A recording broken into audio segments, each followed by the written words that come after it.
हाँ जी, नमस्कार। बहुत सारे कमेंट आ रहे थे कि सर ये बीएससी नर्सिंग प्रोग्राम क्या है? इस बीएससी नर्सिंग प्रोग्राम के बारे में कुछ डिटेल से बताइएगा। आज वो डिटेल बताने वाला हूँ बच्चों। इस क्लास के बाद में आपको भले ही किसी भी क्लास को देखने की ज़रूरत नहीं पड़ेगी, क्योंकि सारे कॉन्सेप्ट इससे रिलेटेड जो भी होंगे वो सारे बता दूंगा। सो सबसे पहले मैं अपने बारे में बता दूं। मैं Vikas Kumawat, HOD, mental health department में मुझे लगभग 10 साल का एक्सपीरियंस है नर्सिंग के डिपार्टमेंट का। और 10 सालों से मैं कॉलेजों के अंदर, नर्सिंग कॉलेजों के अंदर स्टडी करा रहा हूँ। सो मोस्ट इम्पोर्टेंट कॉन्सेप्ट होगा। हर एक छोटी से छोटी, बारीक से बारीक नॉलेज भी आप लोगों को इस सेशन में मैं प्रोवाइड करने वाला हूँ। सो चलते हैं। सबसे पहले नर्सिंग क्या है? नर्सिंग एक स्वास्थ्य देखभाल का प्रोफेशन है। इसको हम प्रोफेशन में काउंट करेंगे। ये एक प्रोफेशन होता है बच्चों, क्लियर है ना, जिसका बेसिक टारगेट होता है शिक्षा, सेवा और समर्पण। ये तीन चीजों के बेस पर काम करता है नर्सिंग: शिक्षा, सेवा और समर्पण। तो ध्यान देना, यहाँ पर नर्स क्या करती है? सेहत की देखभाल करती है, एक पेशेंट की इलाज करती है और उनके भावनात्मक समर्थन का काम करती है इस फील्ड के अंदर, नर्सिंग करने के अंदर। अब सबसे पहले आपको ये तो पता चल गया कि नर्सिंग है क्या। एक ऐसी प्लेटफॉर्म है जहां पर शिक्षा मिलेगी आपको, आपको आगे चलकर सेवा करना है और अपने आप को पूरा समर्पित कर देना है पेशेंट के लिए। समझ रहे हो ना? ऐसा डिपार्टमेंट है, ऐसा जोन है नर्सिंग। अब इसमें आगे चलने से पहले मैं आपको पहले ये बता दूं कि कौन कौन सी वैकेंसियां आगे जाकर आती है जिसकी वजह से आपको नर्सिंग करना चाहिए। नर्सिंग करने के लिए टारगेट केवल सेवा ही नहीं है, थोड़ा बहुत मेवा भी होता है भाई, सैलरी, क्योंकि आप भी अपना गुजारा करेंगे तो सेवा के साथ में कुछ अर्निंग भी मिलती है। तो सबसे पहले तो डिटेल बताने से पहले मैं आपको बता दूं कि कहाँ कहाँ पोस्टिंग होती है। तो ध्यान देना, यहाँ पर मैंने दो जोन बनाए हैं। उसमें सबसे पहले पर आता है एनएचएम। एनएचएम क्या होता है? यह है नेशनल हेल्थ मिशन। यहाँ पर भी नर्सों को अपॉइंट किया जाता है। और सबसे बड़ी पोस्ट की बात करें ना, तो वो भी आती है अभी जैसे जैसे अपन इनसे आगे बढ़ते जाएंगे हाई पोस्ट आती जाएगी, क्लियर है ना। दूसरे नंबर पर आती है सीएचओ, जिसको बोलते हैं कम्युनिटी हेल्थ ऑफिसर। इसकी भी बहुत ज़्यादा डिमांड होती है। आप लोगों ने देखा होगा पहले से कितने सारे पोस्ट निकली है। अभी 2023 तक अगर मैं बात करूं, 24 तक, तो 2024 तक उत्तर प्रदेश में लगभग 70,000 सीएचओ को पोजीशन मिली है। इसके बाद में केजीएमयू आता है लखनऊ के अंदर, आपने सुना होगा, किंग जियोरेज मेडिकल यूनिवर्सिटी। ये भी बहुत अच्छी अपॉर्चुनिटी होती है नर्सिंग करने के लिए भी और नर्सिंग करने के बाद ड्यूटी करने के लिए भी। इसके बाद में नौकरी के लिए और क्या आता है? ईएसआईसी आता है, इसको बोलते हैं एम्प्लॉय स्टेट इंश्योरेंस, ठीक है ना। इसके अंदर भी पोजीशन आती है और ये भी कैरियर की एक बेस्ट अपॉर्चुनिटी है। अभी मैं आपको ये भी बताऊंगा किसकी सैलरी कितनी होती है। एक आता है बच्चों DSSSB, क्लियर है ना, सॉरी DSSB, क्लियर है ना। इसके बाद में और क्या आता है? RRB आता है, नाम सुना होगा आपने, रेलवे रिक्रूटमेंट बोर्ड। बहुत अच्छी है, सेंट्रल पोस्टिंग होती है और एक बार लगने के बाद लाइफ पूरी तरीके से सेटल होती है। इसके बाद आता है बच्चों RML, राम मनोहर लोहिया के नाम से ये जाना जाता है। यहाँ पर भी बीएससी नर्सिंग या जीएनएम करके आप पहुँच सकते हैं। इसके बाद में आता है UP UMS, Uttar Pradesh medical university, है ना, जो सैफई इटावा के नाम से जाना जाता है इसको। इसके बाद हमें आता है नॉरसेट, जो हर एक स्टूडेंट की चाहत होती है यहाँ तक पहुँचने की। और बहुत सारे स्टेट की वैकेंसियाँ भी निकलती है, बहुत सारी स्टेट की निकलती है, बहुत सारी इंश्योरेंस से रिलेटेड वैकेंसियाँ निकलती है। तो आप नर्सिंग कर रहे हैं, किसके लिए कर रहे हैं? इनके लिए। आपको सेवा करनी है, पर सेवा करने का भी एक स्थान होता है, कौन सा है? ये सब है। आप आज नर्सिंग कर रहे हैं ना, आपका कल का टारगेट क्या है? इनमें से एक टारगेट होना चाहिए, क्योंकि आप जब बोलते हैं ना पूत के पैर पालने में दिख जाते हैं जी, तो उसी तरीके से आप नर्सिंग में एंट्री कर रहे हो ना, तो एंट्री एक गोल लेके करोगे ना कि मुझे इनमें से कौन से लेवल पर जाना है, आपका टारगेट बेहतरीन होगा। और 4 साल बहुत कब निकलेंगे आपको खुद ही पता नहीं चलेगा। अगला बात करूं मैं सैलरी की, कि क्या क्या सैलरी होती है। मैं एडमिशन वाले पॉइंट में आऊंगा कि एडमिशन में क्या चाहिए, कैसे होता है एडमिशन। पर उससे पहले आपको पहले नर्सिंग का तो बता दूं, पता चले आप जिस डिपार्टमेंट में जा रहे हो आपको उसके बारे में पता है कि नहीं है। समझ रहे ना। तो सैलरी की बात करें तो ध्यान देना, ये मैंने सैलरी लिख दी, पर ये किस किस की सैलरी है। अगर एनएचएम की बात करूंगा तो 17,200 से लेकर 40,000 तक इसकी सैलरी होती है हर महीने की। ठीक है ना, एनएचएम की। एनएचएम के बाद अगर सीएचओ की बात करूं तो इसकी लगभग 17,200 से लेकर 40,000, 45,000 हो गई अभी। 5,000 और बढ़ गया बच्चों, इसके अंदर थोड़ा सा मिस हो गया। अभी इसकी 45,000 सैलरी कर दी, और 20,000 होगी। 20,000 से लेकर 45,000 सैलरी अभी इसकी हो चुकी है। इसकी जो सैलरी है वो 25,000 है। 25,000 तो सैलरी आती है, और 15,000 अगर आप काम अच्छा करते हो तो मिलते हैं, नहीं तो नहीं मिलते। समझ रहे ना। तो इसकी सैलरी तो 25,000 ही होती है बेसिकली। इसको बोलते हैं सीएचओ, पूरा नाम कम्युनिटी हेल्थ ऑफिसर। इसके बाद में बच्चों ध्यान देना, इसके बाद आता है केजीएमयू। केजीएमयू की सैलरी होती है 44,900 से 1,42,400। एक्सपीरियंस होता है हर साल 10% बढ़ जाता है। हर साल 10% बढ़ना है वो निश्चित है। तो ध्यान देना, केजीएमयू उसकी सैलरी होती है ये। अगर ईएसआईसी की बात करूंगा तो 44,900 से 1,42,400 सबकी बाकी यही रहती है सैलरी। अगर इन दो के अलावा मैं बात करूँ ना तो सबकी सैलरी यही है, पैटर्न यही है। ठीक है ना। डीएसएसबी की यही होती है।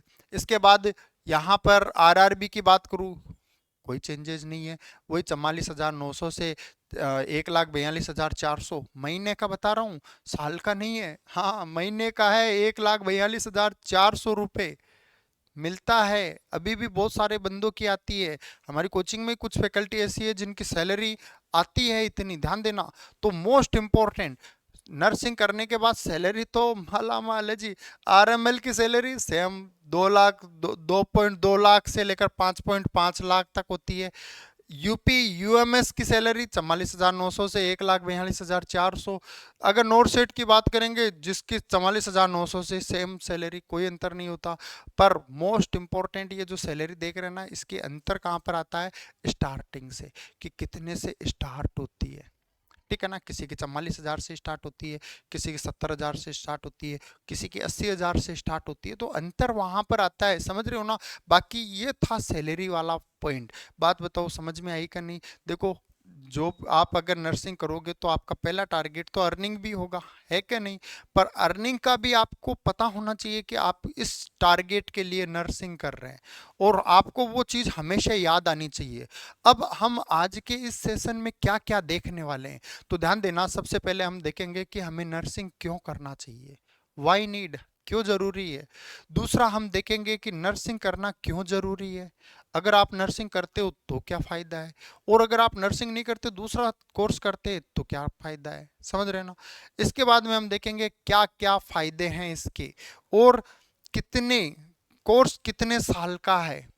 आप अगर नर्सिंग करेंगे तो कोर्स का भी तो पता होना चाहिए कि कितने साल का कोर्स होता है। और लास्ट हम देखेंगे क्या नुकसान हो सकता है आपको, नर्सिंग करके आपका क्या नुकसान हो सकता है। इन सारे पॉइंटों को देखते हैं एक एक करके। सबसे पहले आता है वाई नीड, हमें नर्सिंग की ज़रूरत क्यों है। वाई नीड नर्सिंग, नर्सिंग की हमें ज़रूरत क्यों है। तो देखो ऐसा है, नर्सिंग क्या है, हाथ का स्किल है। आने वाले टाइम में अगर रोबोटिक वर्क भी आया तब भी हमारा काम कहीं लॉस नहीं होगा। यहाँ पर देखिएगा, बीमारियों के बढ़ते नर्सेज की डिमांड नेशनल और इंटरनेशनल लेवल पर बहुत ज़्यादा है। हर साल डिमांड बढ़ती है, चाहे जितने नर्सिंग करके निकले फिर भी डिमांड नर्सेज की बढ़ रही है। आपको पता है अपने यहाँ पर अपन 1,42,000 तक सैलरी दे रहे हैं, यूएस अमेरिका वाले 6 लाख रुपए सैलरी दे रहे हैं मंथली।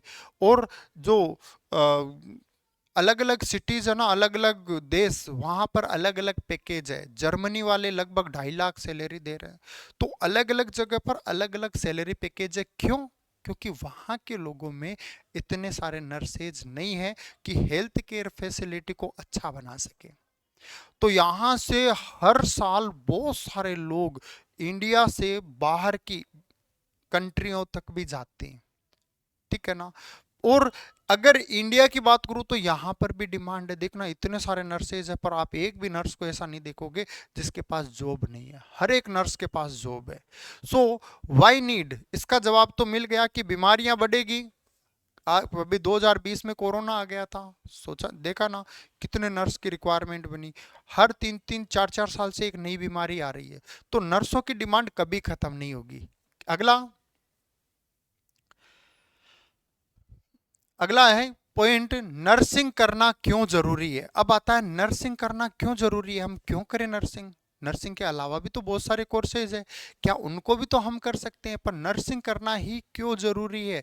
तो ध्यान देना, आज के 5 से 10 साल बाद जो कैरियर अच्छा होगा ना, वो किसका है, केवल और केवल नर्सिंग का। आज के 5 साल बाद में अगर कोई बेरोजगार नहीं होगा, 10 साल बाद में अगर कोई बेरोजगार नहीं होगा, तो वो केवल होगा नर्स। क्योंकि अभी आप लोग सुन रहे हैं रोबोटिक वर्क, रोबोट आ रहे हैं, है ना। और रोबोट आएंगे तो जनरली सारे काम उन्हीं के जरिए होने लगेंगे, मोस्टली उन्हीं के जरिए होने लगेगा। पर वो इंजेक्शन भरने का काम है ना, वो तो फिर भी नर्स ही करेगी। क्योंकि पता चले इंजेक्शन लगा रहा है, पेशेंट बोल रहा है नहीं मुझे नहीं लगवाना, मुझे नहीं लगवाना, नर्स उसको आराम से प्यार से दिलासा देकर फिर लगा देती है। रोबोट क्या करेगा, वो बोलेगा मुझे नहीं लगाना, हाथ रखेगा तुरंत ये ले लग गया। तो रोबोटिक काम नहीं है। तो ध्यान देना, बहुत सारे जॉब को रोबोटिक वर्क खा जाएंगे, पर नर्स एक स्किल पूर्ण वर्क है, इमोशनल वर्क है, जो कतई रोबोटिक वर्क में नहीं आएगा। और नर्सेज की जरूरत हमेशा पड़ेगी। ध्यान देना, नर्सेज की जरूरत हमेशा पड़ेगी। कहीं सुनामी आ गई, नर्सेज की जरूरत, भूकंप आया, नर्सेज की जरूरत। तो ध्यान देना, नर्सेज एक लाइफ लॉन्ग वाला बोल सकते हो, ऐसा फील्ड है, ऐसा फील्ड है जहां पर डेफिनेटली कामयाबी है। और केवल कुछ समय के लिए नहीं, एक लंबे समय के लिए। अगला, क्या क्या फायदे हैं नर्सिंग करके, फायदे क्या क्या हैं। तो ध्यान देना, एक ऐसा फील्ड है जो कभी खत्म नहीं हो सकता, है ना। एक अच्छी सैलरी है, लिमिटेड टाइम है ड्यूटी का, और एक स्किल बेस्ड कोर्स है, आपकी स्किल का ये कोर्स है। इसमें आपके स्किल को बूस्ट किया जाता है, इसमें आपके स्किल को देखा जाता है। तो आपके स्किल से रिलेटेड ये कोर्स है, तो फायदेमंद है। इस जो आपने सीख लिया ना, वो कभी खत्म नहीं हो सकता। हाथ का काम है, आपने सीख लिया, कभी खत्म नहीं हो सकता। एक अच्छी सैलरी पैकेज है इसके अंदर, मैंने भी बताया था। और लिमिटेड टाइम की ड्यूटी करनी होती है। दिन की ड्यूटी जा रहे हैं 6 घंटे की ड्यूटी होती है, इवनिंग ड्यूटी जा रहे हैं 6 घंटे की ड्यूटी होती है। तो एक लिमिटेड ड्यूटी करनी होती है, ड्यूटी के बाद में अपना बिजनेस देख सकते हैं, है क्या नहीं। तो एक अच्छा फायदेमंद कोर्स है। इसके अलावा अगर मैं बात करूं कि आप कोर्स कर सकते हैं, तो कौन कौन से कोर्स कर सकते हैं, पॉइंट आता है ना भाई। अगर आपको नर्सिंग में जाना है तो आप नर्सिंग में किसका चयन करेंगे। क्या केवल बीएससी नर्सिंग ही है आपके लिए, क्या जीएनएम भी आप कर सकते हैं, या कौन कौन से ऐसे कोर्स है। तो देखिएगा कोर्स कितने साल का है और कौन कौन सा है। तो सबसे पहले हम बात करें एएनएम की। अगर आपके पास अमाउंट कम है और आपको लगता है कि आपको जाना मेडिकल लाइन में ही है, तो आप एएनएम का चयन करिए। ये एएनएम आपको मेडिकल लाइन में ही रखेगा, और बहुत ही कम अमाउंट में हो जाता है, लगभग 1.5 लाख से लेकर 2-2.5 लाख, 2 लाख तक, सॉरी ढाई भी नहीं होता, 1.5 से 2 लाख तक का पैकेज होता है।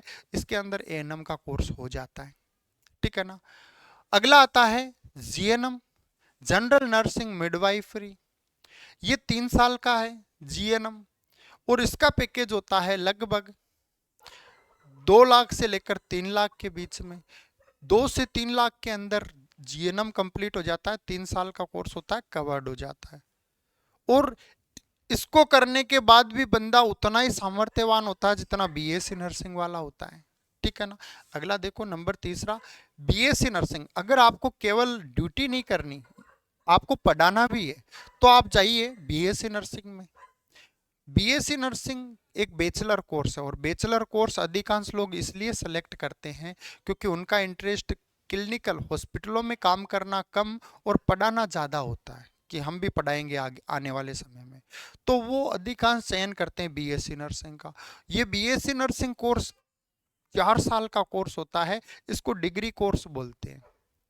अगर आपने जीएनएम किया तब भी आप बीएससी नर्सिंग कर सकते हो, तब आपको 2 साल का कोर्स करना पड़ता है, तब आप बीएससी नर्सिंग में पहुंच जाते हैं। अब अगर आपका लेवल इंग्लिश से रिलेटेड नहीं है, आपको बिल्कुल इंग्लिश नहीं आती, तो आप पहले जीएनएम करिए, क्योंकि इसको आप हिंदी में भी लिख सकते हैं, इंग्लिश में भी लिख सकते हैं। और आपकी इंग्लिश अच्छी है तो सबसे पहले आप आइए बीएससी नर्सिंग में। इसको केवल और केवल इंग्लिश में ही लिखना होता है, इसमें हिंदी का कोई कॉन्सेप्ट नहीं होता। ये सिंगल लैंग्वेज में होता है, केवल इंग्लिश में। इसके अंदर दोनों लैंग्वेज होती है, हिंदी भी होती है, इंग्लिश भी होती है, और मिक्स लैंग्वेज भी होती है, तीनों लैंग्वेज होती है। एएनएम में भी हिंदी, इंग्लिश और मिक्स तीनों लैंग्वेज चलती है, समझ रहे हो ना। बीएससी नर्सिंग में केवल एक लैंग्वेज है, वो है इंग्लिश। बात समझ रहे हो ना। अरे लास्ट तक रिटेन करना, सारी डिटेल दे जाऊंगा, मेरी गारंटी है, कुछ भी ऐसा नहीं बचेगा, और दिमाग के अंदर जो कॉन्फ्लिक्ट है ना वो भी नहीं होंगे। आपको एडमिशन में कोई भी दिक्कत आती है, आप जो नंबर दिए गए हैं यहाँ पर, इन पर कॉल कर सकते हैं और इनसे रिलेटेड इंक्वायरी ले सकते हैं बच्चों। मोस्ट इंपॉर्टेंट, इसके बाद आता है एमएससी नर्सिंग। आप बीएससी करते हो, उसके बाद में एमएससी होती है। एएनएम अगर आपने किया है और आप आगे बढ़ना चाह रहे हो, यहाँ तक पहुँचना चाह रहे हो, पहुँच सकते हो, रास्ते बंद नहीं होते। एएनएम आपने कर रखा है, आप डायरेक्ट जीएनएम के सेकेंड ईयर में एडमिशन ले सकते हो। 1 मिनट यहाँ पर मैं निकाल देता हूँ कितने साल के कोर्स होते हैं, तो ध्यान देना। एएनएम 2 साल का है, जीएनएम 3 साल का है, बीएससी नर्सिंग 4 का है, और ये जनरली 2 साल का कोर्स होता है। एमएससी नर्सिंग कितना साल का है बच्चों? 2 साल का कोर्स है। अब आपने एएनएम किया है, जीएनएम में डायरेक्ट सेकेंड ईयर में आप एडमिशन ले सकते हैं और अपनी लाइफ को ग्रोथ करा सकते हैं। जीएनएम आपने कर रखा है, तो यहाँ तक पहुँचने के लिए एक कोर्स आता है जिसको बोलते हैं पीबीबीएससी। ये होता है 2 साल का कोर्स। बीएससी नर्सिंग की डिग्री तक पहुंच जाते हैं। बीएससी के बाद 2 साल का कोर्स होता है एमएससी नर्सिंग, मास्टर बन जाओ, है ना। सो मोस्ट इम्पॉर्टेंट ये है हमारा कोर्स कैसे ग्रोथ करेगा और कोर्स में क्या क्या होता है बच्चों। बात समझ में आ रही है कि नहीं। एएनएम 2 साल का है, जीएनएम 3 साल का है, बीएससी नर्सिंग आपके 4 साल का है, एमएससी नर्सिंग आपके कितने साल का है? 2 साल का। आपको एडमिशन से रिलेटेड कुछ भी इश्यू आता है, आपका दिक्कत आती है, तो आप इन नंबरों पर कॉल कर सकते हैं बच्चों। इसके अलावा पहले व्हाट्सअप करिएगा बच्चों, केवल क्लियर है ना। कोर्स करके क्या क्या नुकसान हो सकता है आपको बताना है कि नुकसान क्या है। अगर आपने नर्सिंग किया तो नर्सिंग करने के बाद आपकी लाइफ में ऐसा क्या बवंडर आ सकता है, तो ध्यान देना। कोर्स करके नुकसान क्या हो सकता है, तो कोई नुकसान नहीं है, 0%। समय के साथ इसकी जरूरत बढ़ती है, नर्सिंग है ना, इसकी जरूरत बढ़ेगी। आप देखना, लोग 1950 उस समय भी नर्सिंग कर रहे थे, है ना। सन 2000 उस समय भी बंदे नर्सिंग कर रहे थे। तो जनरली अगर वो उस समय सोचते कि यार हमारी क्या जरूरत पड़ेगी, तो आज वो इस डिपार्टमेंट के महान हस्ती नहीं होते। जिन्होंने पहले ही नर्सिंग कर ली थी ना, आज वो महान हस्तियों में काउंट होते हैं, समझना। तो यहाँ पर समय के साथ जरूरत बढ़ती है और नर्सेज की, इसलिए इसका कोई नुकसान नहीं है। नर्सिंग करने से कोई नुकसान नहीं मिलता बच्चों, कैरियर ग्रोथ होती है, हर साल बिना कहे सैलरी में 10% इंक्रीमेंट हो जाता है, समझ रहे हो ना। एज लिमिट की बात करें, अब आते हैं एडमिशन प्रोसेस के अंदर, तो ध्यान देना। एज लिमिट क्या होती है, तो जनरली कम से कम और ज़्यादा से ज़्यादा, दोनों ही चीज़ों को याद रखना है। कम से कम और ज़्यादा से ज़्यादा, कम से कम 17 साल का बच्चा होना चाहिए। उसकी एज है ना अभी तक 17 साल हो चुकी होनी चाहिए। कि अभी कितने साल के हो गए? 17 साल का हो गया। 17 साल का हो गया तो एडमिशन ले सकते हो, समझ रहे ना। और दूसरा, मैक्सिमम एज 35 साल से बड़ी एज होती है ना, तो उस कंडीशन के अंदर एडमिशन नहीं होता। अगर 35 साल से ज़्यादा है तो एडमिशन नहीं होगा। और ध्यान देना, आप अपनी एज कैसे निकाल सकते हैं, एज कैलकुलेटर का यूज कर सकते हैं। आप क्रोम ब्राउजर होता है ना, गूगल, उस पर लिखिएगा एज कैलकुलेटर, आपके सामने एक वेबसाइट ओपन होगी, क्लिक करिएगा। जैसे ही क्लिक करोगे तो एक कॉलम होगा, उसमें आपको अपनी डेट ऑफ बर्थ डाल देनी है। जैसे ही डाल दोगे नीचे क्लिक करना, जैसे ही क्लिक करोगे वो एक एक मिनट का बता देगा, आप इतने साल के हो गए, इतने मिनट के हो गए, इतने सप्ताह आपने निकाल दिया है, समझ रहे ना। So most important age calculator है, क्लियर है कि नहीं। सो मैक्सिमम एज और मिनिमम एज कितनी होती है? तो मैक्सिमम एज होती है बच्चों, मैक्सिमम एज होती है यहाँ पर 17 साल से तो ज्यादा होना चाहिए और 35 साल से कम होना चाहिए। इनका एडमिशन होता है बच्चों। ज्यादा से ज्यादा एज कितनी? 35 साल। और कम से कम एज कितनी? कम से कम 17 साल होना चाहिए। इस एज को आप निकाल सकते हो एज कैलकुलेटर के द्वारा। अब बात करते हैं कि कौन कौन सी कॉलेज होती है जहां पर हम एडमिशन ले सकते हैं। तो ध्यान देना, अगर आप एडमिशन देख रहे हैं, बेस्ट कॉलेज ढूंढ रहे हैं कि बेस्ट कॉलेज कौन सी है, तो ध्यान देना बेस्ट कॉलेज के अंदर दो प्रकार की कॉलेजें होती है जहां पर आप अपना नर्सिंग कर सकते हैं। एक आएगी जिसको आप बोलेंगे गवर्नमेंट, जो सबकी पसंद होती है कि हमारी पसंद भी है सर। आप बताओ कमेंट बॉक्स में किस किस को गवर्नमेंट में जाना है। सो सबसे पहली पसंद होती है गवर्नमेंट कि हमें नर्सिंग करना गवर्नमेंट से। अगर गवर्नमेंट से नर्सिंग करते हैं तो क्या फायदा है? फीस नहीं लगती, पहला फायदा। 4 साल तक जब तक नर्सिंग कर रहे हो रहने को मिल जाता है, फायदा ही फायदा। रहने को मिल रहा है तो खाने को भी मिल रहा है, फायदा ही फायदा। समझ रहे ना? दूसरा, अगर कहें दूसरे सेंटर कौन सा है? प्राइवेट है। मतलब आप यहाँ पर लीज पर या फीस पे करके आप वही चीज बाहर प्राइवेट ट्यूशन के रूप में पढ़ते हैं, और ट्यूशन के रूप में पढ़कर आप उसी का एग्जाम देते हैं, वो प्राइवेट कहलाता है। प्राइवेट सेंटर में थोड़ी फीस लगती है। अगर आप जीएनएम करते हो तो जनरली आपके 2 से 3 लाख, बीएससी नर्सिंग करते हो तो 5 से 6 लाख, है ना? तो ये तो केवल फीस थी।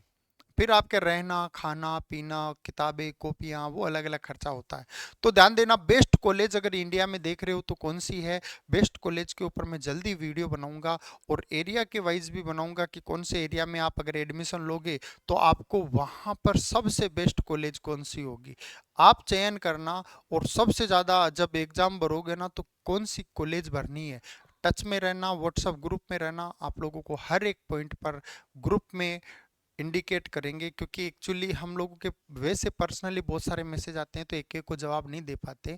आप व्हाट्सएप ग्रुप ज्वाइन करिएगा जो इसके डिस्क्रिप्शन के अंदर है। हम वहाँ पर कंटेंट डाल देंगे, जो भी इंफॉर्मेशन होगी वो डाल देंगे, उसको फॉलो अप करना, डेफिनेटली लक्ष्य तक पहुंच जाओगे। तो कॉलेज आती है प्राइवेट भी, कॉलेज आती है गवर्नमेंट भी, आप कौन सी सेलेक्ट करेंगे? तो सबसे ज़्यादा चांस जिसका बनता है वो है गवर्नमेंट। बेस्ट कॉलेज हो कौन सी होगी? गवर्नमेंट। दूसरे नंबर पर प्राइवेट। प्राइवेट में बेस्ट कौन कौन सी है इसके लिए जल्दी मैं आपको बता दूंगा। इसके बाद अलग, इसके अलावा जो बात करें बच्चों, अगली बात करते हैं। ये सारे कंटेंट थे बेस्ट कॉलेज के ऊपर, और कैसे आपको कोर्स सेलेक्ट करना है, कैसे आपको अपने लक्ष्य की तरफ बढ़ना है। आपको कुछ भी इश्यू आता है व्हाट्सएप ग्रुप में जुड़िए। अगर आपको ऑनलाइन और ऑफलाइन क्लासेस ज्वाइन करनी है, कानपुर के अंदर हमारी कोचिंग है। एड्रेस है नरसिंह गुरुजी, गुरुदेव क्रॉसिंग, कानपुर। एड्रेस है बच्चों, वापस रिपीट कर देता हूँ, नरसिंह गुरुजी, गुरुदेव क्रॉसिंग, कानपुर। वहाँ पर हमारी ऑफलाइन क्लासेस भी चलती है, और जो भी ऑफलाइन में चल रहा होता है वो एट ए टाइम ऑनलाइन भी होता है, जिससे कि सारे बच्चे उन चीज़ों को पढ़ सके, समझ सके, कॉन्सेप्टों को याद कर सके, और मैक्सिमम रिजल्ट रहता है हर साल। यकीनन लक्ष्य तक पहुंचना तो थोड़ा तो हटके और थोड़ा तो यूनिक करना ही है, और यूनिक करोगे ना तो लक्ष्य ज़्यादा दूर नहीं, रफ्तार थोड़ी तेज करनी है। लक्ष्य ज़्यादा दूर नहीं, रफ्तार थोड़ी तेज करनी है। आज खामोशी से मेहनत करके कल अपनी कहानी बदलनी है बच्चों। और ध्यान देना, अपनी कहानी बदलने के लिए थोड़ा तो यूनिक आपको मेहनत करनी पड़ेगी, और मेहनत करोगे ना तो कामयाबी आपके द्वार दौड़ती चली आएगी। और ये तो बेसिक कॉन्सेप्ट बताया था नई क्लास के अंदर, नए वीडियो के अंदर। आप मुझे बताइए क्या इसका दूसरा वॉल्यूम में आप लोगों के लिए लेकर आऊँ? आप लोगों को क्या इससे और ज़्यादा डिटेल में जानकारी चाहिए तो मैं उससे भी ज़्यादा डिटेल में आप लोगों के लिए कंटेंट लेकर आऊँगा। आप कमेंट बॉक्स में बताएंगे तो डेफिनेटली लेके आऊँगा बच्चों। और इसको, लिंक को अपने दोस्तों के संग शेयर जरूर कर दीजिएगा, जो बीएससी नर्सिंग का टारगेट बनाए बैठा है, जो बीएससी नर्सिंग के बारे में कॉन्फ्लिक्ट में है, करूं या ना करूं, उसके पास क्लास जरूर भेजिएगा। Thank you all, love you all.